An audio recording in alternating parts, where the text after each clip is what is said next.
ایک ایسی حکومت جس نے 4 سالوں میں سوائے عوام کو تقریریں کر کے ورگلانے کے حقیقت میں اور عمل کی دنیا میں کچھ نہیں کیا کہ سب کے تعاون کے ساتھ آگے بڑھیں گے تو چند سالوں کے اندر پاکستان ٹرن اراؤنڈ بھی ہوگا بلکہ تیزی کے ساتھ ترقی بھی. رہنما احسن اقبال صاحب ہمارے ساتھ موجود ہے. سر کاف لیگ سے کل بھی ملاقات ہوئی, آج بھی ملاقات ہونے جا رہی ہے, کیا ہونے جا رہا ہے کاف لیگ کے ساتھ ہو جائے؟ میں امید کرتا ہوں کہ تمام جو حکومت کے سابق اتحادی تھے, میں سابق ہی کہوں گا, وہ اپوزیشن کا ساتھ دیں گے کیونکہ اپوزیشن کی جو تحریک عدم اعتماد ہے یہ ریاست, ملک اور عوام کے مفاد میں ہے. ایک ایسی حکومت جس نے 4 سالوں میں سوائے عوام کو تقریریں کر کے ورگلانے کے حقیقت میں اور عمل کی دنیا میں کچھ نہیں کیا, پاکستان کی معیشت کو گروی رکھ دیا ہے, قرضوں پہ قرضے لے کے پاکستان کو سفارتی محاذ پہ تنہا کر دیا ہے, ملک کے اندر انتشار پیدا کیا ہے, عوام کو مہنگائی سے کچل دیا ہے. تو اس نااہل نالائق حکومت کا آج عوام کی سطح پہ کوئی بھی دفاع نہیں کر سکتا, ماں سوائے چند عمران خان کے وہ حمایتی کہ جو اس کی شخصیت پرستی کے کلٹ میں گرفتار ہیں. وہ تو عمران خان صاحب نعوذ باللہ کوئی بڑا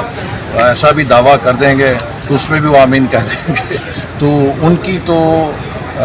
بات نہیں کی جا سکتی. وہ کل کسی نے مجھے بڑا اچھا ایک بھیجا لطیفہ,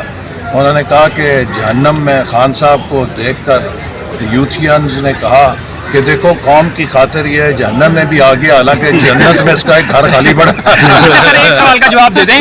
اس سوچ کا تو کوئی جواب نہیں. اچھا ایک سوال کا جواب دے دیں کہ ابھی تقریباً آپ اس پوزیشن میں ہیں کہ حکومت بنانے جا رہے ہیں, آپ جو کہتے ہیں کہ 4 سال میں حکومت نے بیڑا گرک کیا اور معیشت تباہ کی, مہنگائی کنٹرول کر لیں گے یہ سب کچھ آپ؟ دیکھیے اگرچہ حکومت نے بہت تباہی کی ہے, لیکن میں ہمیشہ یہ کہتا ہوں 2013 میں بھی جب ہم حکومت میں آئے تھے تو مجھے, جب میں پلاننگ منسٹر کے طور پہ وزارت میں آیا تو وہاں صحافیوں نے گھیر لیا اور انہوں نے کہا کہ دیکھیے آپ کو پتہ ہے نا کہ ملک کا خزانہ خالی ہے اور آپ کے بڑے بڑے وعدے ہیں کون سے. میں نے یہی کہا تھا کہ اگرچہ حکومت نے خزانہ خالی چھوڑا ہے لیکن ہماری نیت کا خزانہ بھرا ہوا ہے, اور اگر آپ کی نیت کا خزانہ بھرا ہو تو اللہ تعالیٰ غیب سے بھی مدد کرتا ہے. ہمیں یقین ہے کہ اگر ہم دیانتداری کے ساتھ, محنت کے ساتھ اور سب کو یکجا کر کے سب کے تعاون کے ساتھ آگے بڑھیں گے تو چند سالوں کے اندر پاکستان ٹرن اراؤنڈ بھی ہوگا بلکہ تیزی کے ساتھ ترقی بھی کرے گا. اس بات میں ایک اور بتا دیں کہ امپائر نیوٹرل ہے؟